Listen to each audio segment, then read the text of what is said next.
A lack of clarity about the future goals, future opportunities, often leads to one feeling confused about the future. And when one feels constantly confused about the future, it is quite possible that they end up in a state of conflict and chaos, which is further amplified when the confusion, the conflict, and the chaos impacts a team or even the greater organization.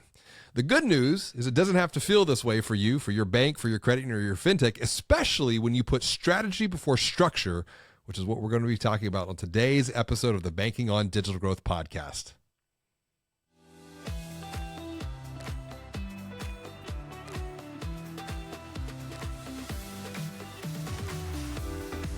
Greetings and hello, I'm James Robert Lay, and welcome to another episode of the Banking on Digital Growth podcast. Today's episode is part of the Exponential Insight series, and I'm excited to welcome Ryan Canin to the show.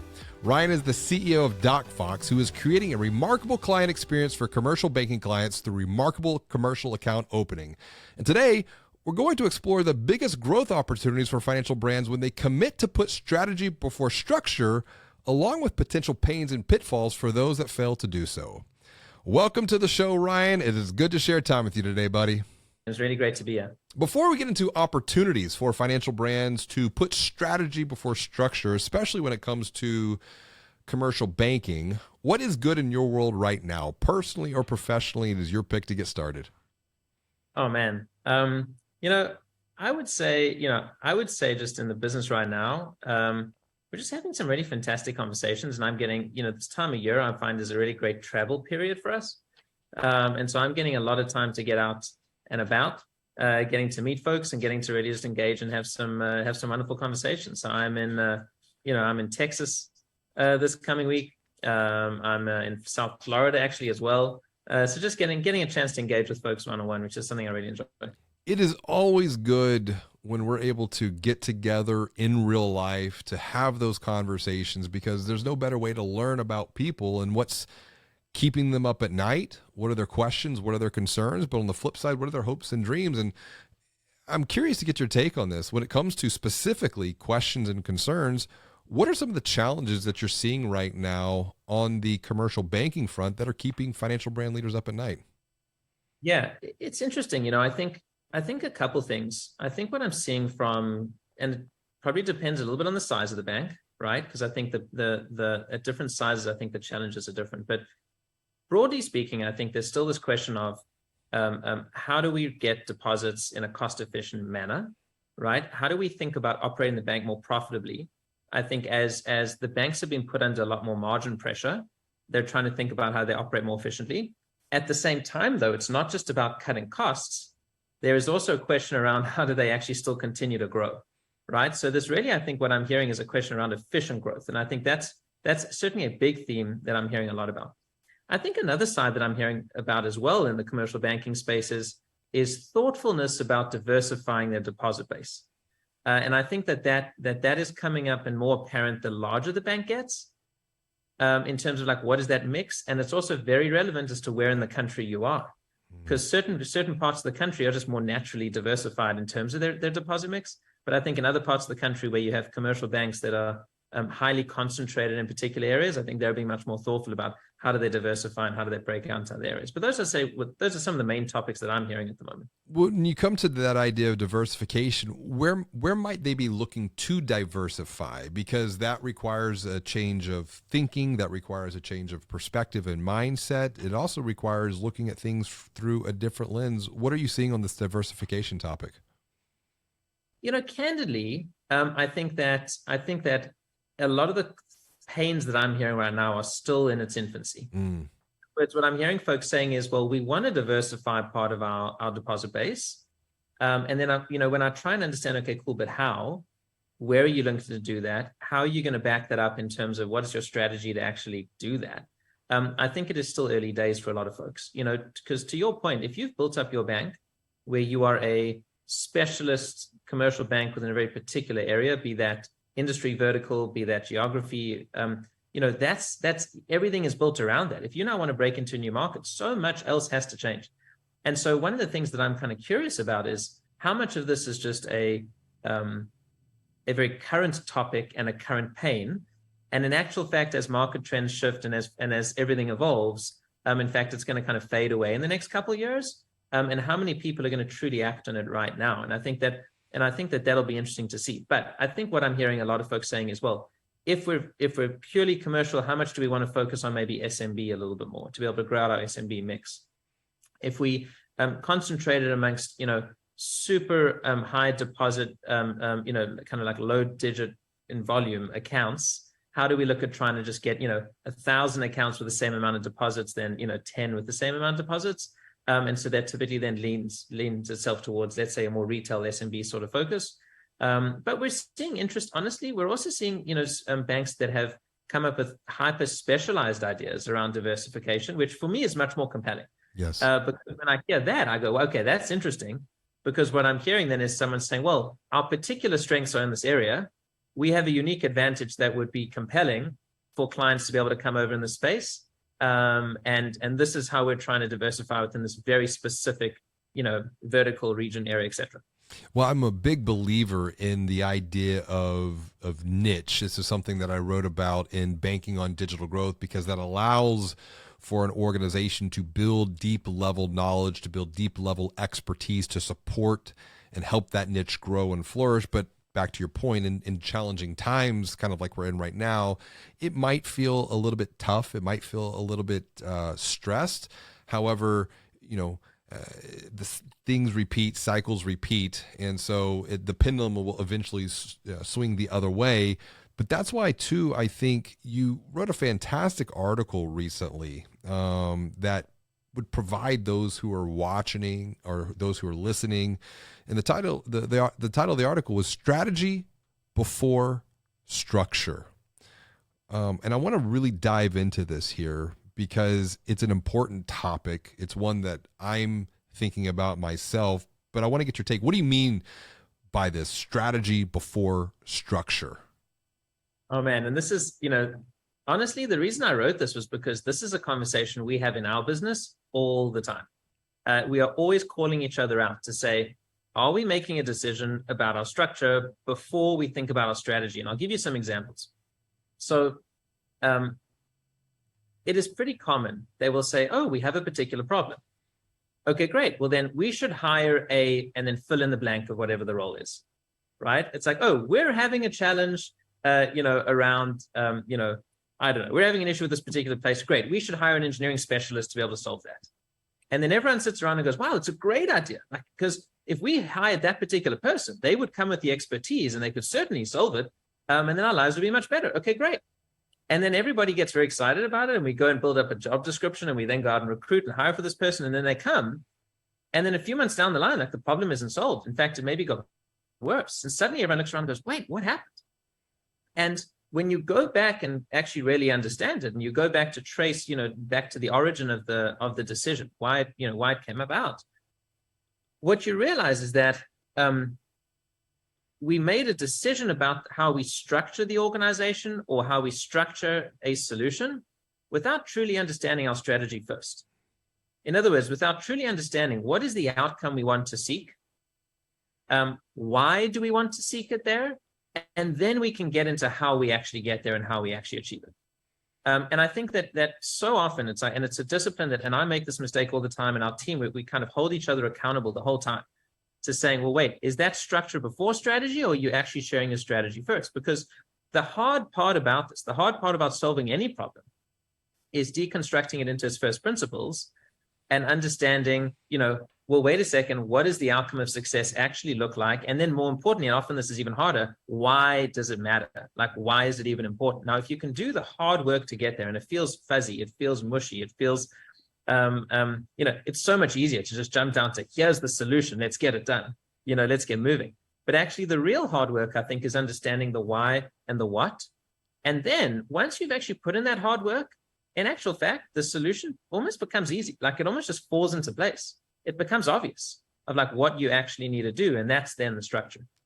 I'm going to come back to this point in just a bit and maybe even provide you with a model that might be helpful for your team, but even those that are watching and listening would be helpful for them going forward, because I think you're right.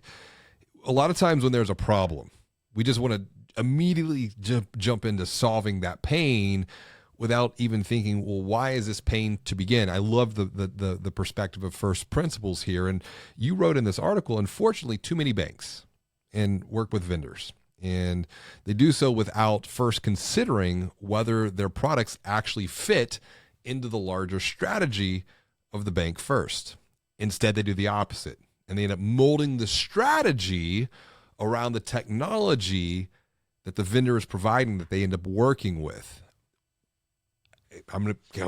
We're applying this thinking in real time, because my question is, why? Why is this the case so often within this vertical? Honestly, I think it's natural that it happens, and I totally understand why it happens. And I think that invariably, banking is a relationship game, right? And so at the end of the day, I meet a bank CEO at a conference. We end up really connecting. I really get a chance to understand, that they have a particular problem. The bank CEO gets a sense of that this is a solution that might be able to help them, because, it broadly fits within the problem solution set, right? I have a problem broadly around X. This vendor broadly solves X. Great. Let's at least have that conversation. The teams then get into a conversation and get engaging.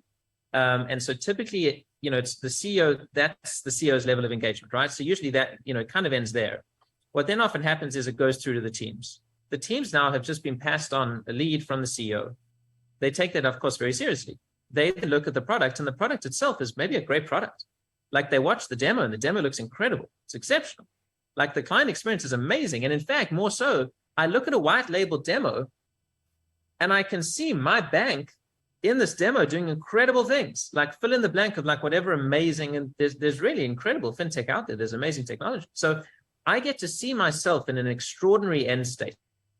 And that is very compelling anytime I get to see that, right? And so suddenly now I can look at this and go, wow, I have a very compelling value proposition, which I would love to see the bank in and get as a result. And hey, getting more of X or less, reducing costs of Y or whatever it may be, is very exciting for us as a bank. And it's certainly something I think will be great. And so what you then start to do is you start to then go, okay, well, what is it going to take to make this happen? Now, to get this thing set up, you realize, we got to make some changes over here. We got to make other changes over there. And suddenly, without even actually being aware of it, you're building and forming the bank structure, the bank strategy rather, around the fact that you're taking on this vendor. Because by the way, taking on any kind of decision, not only does it require budget, but it also requires commitment around personnel, the team, how you're going to be doing to support that, which is then, of course, in exchange for something else you could have been doing, right?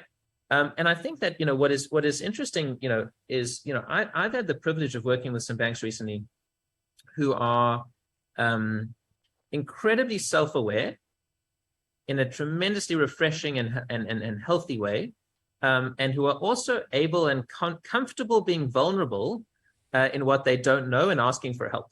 And I had a bank reach out to me and say, Ryan, I know that we're in late stages with evaluating yourself and a few other vendors, but I had a good relationship with this person. They said, can I just get your take on how I actually make this assessment between these different vendors, one of which was us, right?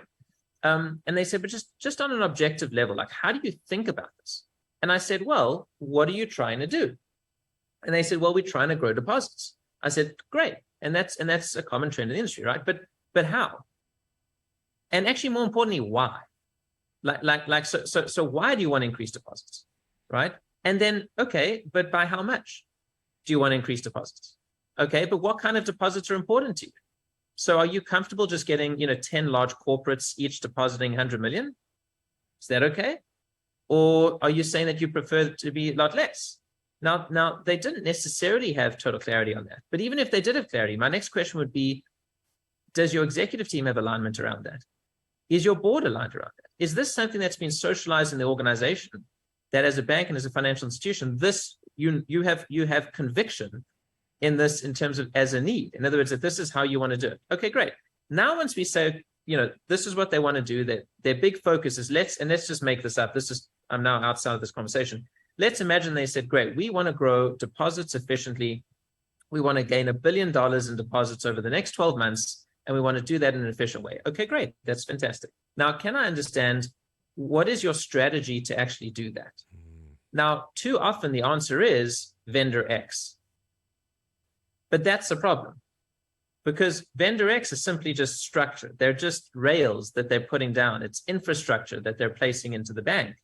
They're not going to be a magnet suddenly for deposits. So the question is, well, what is your strategy? In other words, who are you going to? How are you going to be compelling for a particular market? Why would someone want to actually come and move their money over to you? Now, if your strategy is, for example, we have a thesis in the market at the moment that in the 5 neighboring towns in our area, they are, medical businesses are being underserved by local banks because they just don't understand fundamentally how to bank doctors and other medical equipment. And we think that there's an amazing opportunity here that we can leverage our own expertise in the space, as well as competitive rates that we get from XYZ partners to be able to offer a boutique niche kind of service to be able to get in there. And we think we can capture 10% of the market. And we think that that'll help us hit our deposit goals. Okay, that sounds like a really interesting strategy. Now you can start to understand, okay, well, what do you need what's holding you back? Why wouldn't you just do it tomorrow? And maybe they say, well, to do this in an efficient way, we can't continue to just scale bankers and hire more bankers. So we need some technology to make it more efficient. Okay, great. Well, what are the biggest pieces that you need to make more efficient? Like what's critical? Now suddenly you're starting to get into it's strategy before structure. Once you articulate your strategy, you can start to get into what structures make sense. And then very soon you then can define your criteria of what do you need to solve this? And then the decision around what vendor you use, it falls out, it just falls out, right? It just falls in your lap and you go, oh, okay, cool. That's great. Now that makes sense, I appreciate the thinking there because you take everything back to first principles. And one of the frameworks that I want to share with you, but also for those that are watching or listening, it's a very simple question. It's how do you want to grow? And that's GROW. We're going to start there. And the G, it's your goals. But it's the way that you frame that goal conversation, and I call it the coffee or cocktail conversation. It's this. Imagine if we're having coffee or cocktails and it's 3 years from today or 12 months from today, some future horizon line, and you're in a really good place. The most important question that we have to answer first is, what are we drinking? Is it coffee or is it cocktails? And, in some situations, and it was good that you referenced too, that the vulnerability that people are sharing with you at a leadership level is fantastic, because all transformation that leads to future growth starts by simply telling the truth about where you've been, where you're at, and where you want to go next. And so the reason I often frame a coffee or cocktail conversation with that is it breaks the ice. And we're going to go really quickly. Okay, so let's just say, let's play this in real time, Ryan. What are you drinking? It's a year from now, and you're in a great place. What are you drinking? I'm a problematic one. I'm probably having like celery juice because I'm off caffeine and I'm off alcohol right now. Hey, I've been there. And it's a great place to be. I've experimented with a lot of different things. So you know what? I'm going to have a celery juice with you. And so what I want you to do is I want you to leap ahead in your mind. It's 12 months from now, and I want you to pick up that celery juice, and I want you to take a sip of it. And as you're taking a sip of it, look back to this conversation today and just tell me everything that has happened for you between now until then for you to feel good about the progress that you're making around commercial banking. And then just stop. And then that's where they just literally leap ahead in their mind. They're living in that space. And what we've done by asking the question about what are you drinking, we've made it that much more real because we've brought in some other senses. We've brought in taste. We've brought in touch of the glass. It's becoming that much more real. So they're able to articulate that. And you're just listening. They're downloading. They're painting this picture. And even when working with executives in workshops, I actually have them take this to the next level. And then they do some strategic thinking and writing because it's even that much more powerful of an exercise. All right, pause. Now, I want everyone to come back to the present moment. Okay? The future that you just created in your mind on paper or in the conversation, what are the roadblocks that you can now perceive in the present moment that would prevent you from moving forward and making progress towards your stated goals for growth? Let's have that conversation. Download, write it, however you want to capture that knowledge. And then the last one is, okay, now thinking about those roadblocks, what are the opportunities to overcome those roadblocks? Maybe opportunities to create, to capture, to capitalize on something that we have now to overcome those roadblocks, to begin to move forward towards those goals for growth. And that's beginning to paint this picture of clarity, because then it's like, okay, well, this is where we're going. This is why we're doing it. This is what stands in the way. What we haven't even talked about at this point is, well, what are we going to do next? And that's where the W comes into play. I don't even want to think about how we're going to solve this problem just yet, because a lot of times when we think about how we're going to solve it, the mind goes into a fixed state to where, you know what? And I learned this from Dan Sullivan at Strategic Coach. He wrote a book with Dr. Benjamin Hardy on this subject. The W is who before how. It's putting the who before the how. Well, who do we need to collaborate with externally? Who do we need to collaborate with internally to move towards this future state further, farther, faster? Who, not how, has been such a transformative model in my own mind, because then from there you can take, how do you want to grow? And then you lead that to growth, because you got GROW, and then you have the T. Now that's tools. Okay, what are the tools and technologies that we need? And then finally, the H is the how. How are we going to now move forward, and how are we going to measure progress along the way? Back to your point, if you're having this conversation with one executive, they might paint a certain picture in their mind, but has that perspective been socialized throughout the organization on senior leadership? Has that perspective been socialized at the board? Is there clarity, number one, and is there unification, number two? And I think that's where there's some good news too, and I want to come back to your point, because in your article, you provide 3 steps that are a path to put strategy before structure. And the very first step, I want to break this down, is to just simply understand what's out there. What do you mean by that? Well, I think for me, before, and in some ways it ties actually into your imagine yourself having your celery juice, your coffee, or your cocktail, because what it says is that to stimulate ideas, to be able to understand what is possible, right? You need to be able to understand what others are doing and what is out there, right? So for me, it's like when I think about, well, why is it useful to attend a conference? Well, it depends what the conference is, right? But if you had to say to me, well, what conference should I attend?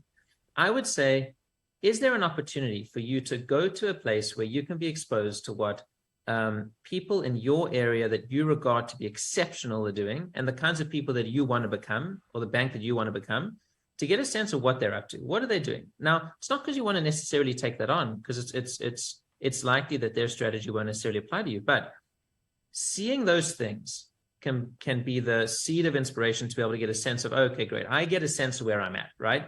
And you may not be, one of the things I love, and are you familiar with the book Crossing the Chasm? Yes. So I just love it, right? And for me, the framework of understanding where an organization is in the buying cycle, and are you an innovator, are you an early adopter, are you an early majority, a late majority? It's the difference of like, am I, for folks that are not aware of it, it's like, am I the innovator who 5 years ago was using, augmented reality headsets and geeking out and hooking them up and connecting them to all my systems, where I'm going to use any new technology just because I love it? Or you, the laggard who today is still holding on firmly to your BlackBerry, right? It's like, where are you in that adoption life cycle? And the answer is that we're not all the same for every single thing in our lives, right? For some things, I might be an innovator. For other things, I might be a laggard. It depends. And that same thing applies to the banks. So as a bank, I may be an early adopter or an innovator within certain parts of my bank, but I may be a laggard in others. And I think that understanding, going out and just exploring the space and exploring the world and understanding what is out there, what are other folks doing, what is exciting, I think helps me to test and go, oh, that's interesting. I would never do that. Okay, but why? Oh, but that looks really exciting. That's appealing to me. Okay, why? And so when you then go back to the bank to think about, well, what am I doing when I'm drinking my celery juice? What have we done? What looks exciting to me? I'm not basing it just on my ideas right now today. I'm basing on the fact that I've actually gone out there to look around, see what actually folks are doing, to get a sense of things. And depending on the bank's business model and how cutting edge they need to be, will then dictate how far out you need to go venture to see what other folks are doing. And so to the extent that your strategy is critically dependent on you being at the cutting edge, well then, boy, oh boy, you're going to have to go out far, to find it. You're not going to find that at your average conference, right? You need to go out and have those other conversations. But, to the extent that that is not the case, that maybe your advantage is somewhere else. And let's say just, you're looking for just good technology to help you get to the next stages. Well, great. You need to familiarize yourself with what the options are out there. I appreciate that, because that's actually one of the very first steps in the 4-step model we have around human transformation. Step number 1 is to see things differently. And it's a matter of perspective, because what is perspective? It's the sum of context and framing. And so if we are continuously reframing based upon new insight, new perspective, we're going to continuously see things differently. And when we see things differently, we're going to continuously think differently about what the future could possibly look like. You've used a very important question throughout this conversation here that I've picked up on, and it's one that I appreciate greatly. It's just the question of why. And it's the point, and I've talked about this on the podcast, and I talk about this with financial brand leaders. It's the need to be a curious kindergartner once again. And there's a bit of Socratic wisdom that goes into this. It's to know that I know nothing, because the world is moving at an exponential pace. And so we almost have to let go of what we know to create a new paradigm going forward based upon new knowledge. And so this idea of learning, it's a gap that I'm seeing right now through the research that we've been doing, where the majority, and I want to say it's about 79%, so almost 8 out of 10 financial brand leaders are investing anywhere between 1 to 2 hours or less per week in ongoing learning and development for themselves. And when we take that and look at some secondary perspective, and I want to say this was the CEO of AT&T back in 2014, 2015, he was recommending that leaders invest anywhere between 5 to 10 hours per week in ongoing learning and development so that they can continuously stay ahead, or at least on par with what is going on in the quote unquote real world. The other thing that I appreciated that you shared was, where are you going to learn? And a lot of it's going to come back to the strategy of the organization, because it may or may not be going to another traditional quote unquote banking conference. There might be more to learn by looking outside of what's going on and then bringing some of that knowledge and perspective back inside. And that creates tremendous new opportunities. And I want to bring here and wrap up on a practical perspective, because back to your point of your article, where you're making the case or the recommendation to put strategy before structure, you also make the case and recommendation to run pilot programs, because I think a lot of organizations think that whenever they're implementing some type of change, it has to be organization-wide, and it doesn't. We can start small, learn, iterate, and then apply that knowledge to the next iteration going forward. As we wrap up, what's a practical way that someone is listening, watching, could maybe bring the idea of a pilot in to their own organization to make micro improvements? Yeah, I mean, I think of course it's heavily dependent on context, right? So it's heavily dependent on the area. But I think the challenge that I would give to people is simply asking the question, how can I test whether or not this will give me the outcome that I hope for? And what is the cheapest, most inexpensive test that I can run to be able to get a sense of this?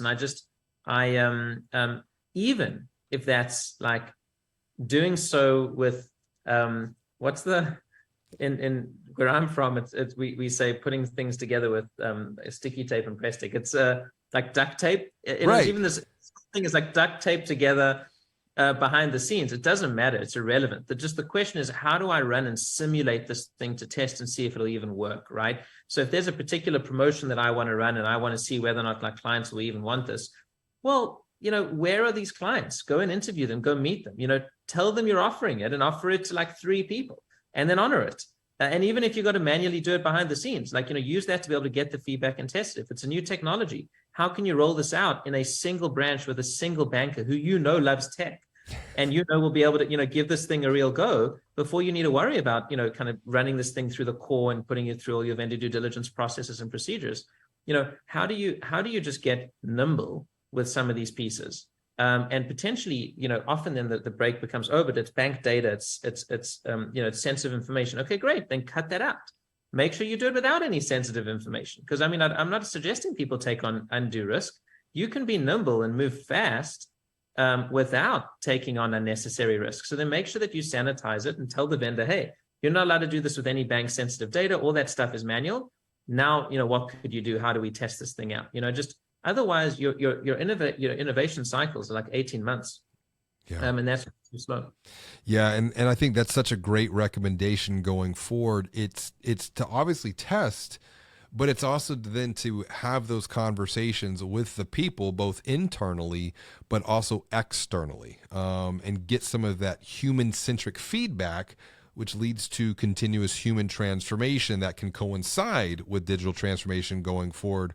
Ryan, this has been such a fantastic discussion today. I thank you for your perspectives that you have shared to help those watching, help those listening, see things maybe just a little bit different. And if it's, to the point of James Clear of Atomic Habits, maybe it's just that 1% that they're taking here going forward that will continue to spur their innovation, their growth into the future. What's the best way for someone to connect with you, reach out, say hello, and continue the conversation that we've started here today? Honestly, just visiting our website is probably the easiest, which is docfox.io. And they can connect right through there, or I'm also on LinkedIn if anyone wanted to connect. But yeah, James, really just appreciate your time and so good, so good to be on the show and appreciate what you do. 100%. Connect with Ryan, learn with Ryan, grow with Ryan. Ryan, thanks again for joining me for another episode of the Banking on Digital Growth podcast. And until next time, be well, do good, and be the light.